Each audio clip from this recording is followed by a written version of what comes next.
Welcome to part 3 of APN's 6-part series on adolescence. I'm joined again by Laura Stamboni and John Williams today to discuss the fraught territory of communication and limit setting. One of the biggest things is that parents have to realize that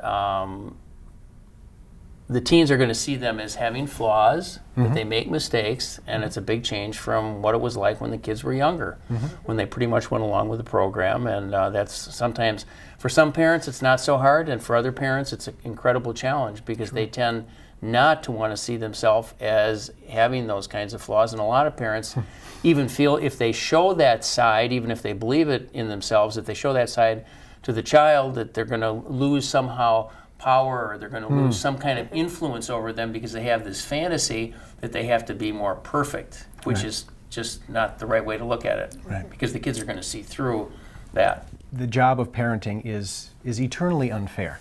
And I think at least for 2 reasons. One, we have to let our children go when they seem to be at their most vulnerable and make their way in the world. And 2, we have to love them even when they're not particularly lovable, I suppose, in some sense.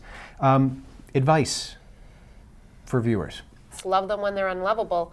It can be very hard to have soft feelings for your adolescent when they are berating you or yelling at you. But coming back to remembering that this is a task of their adolescence to separate from you. Now, that said, if they're being disrespectful, I mean, that's something that does need to be addressed.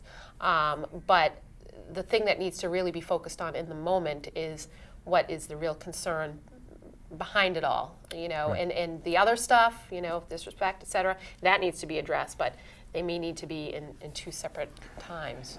With that, on behalf of Laura Stamboni and John Williams, I'm Peter Bermudes for Arlington Public News.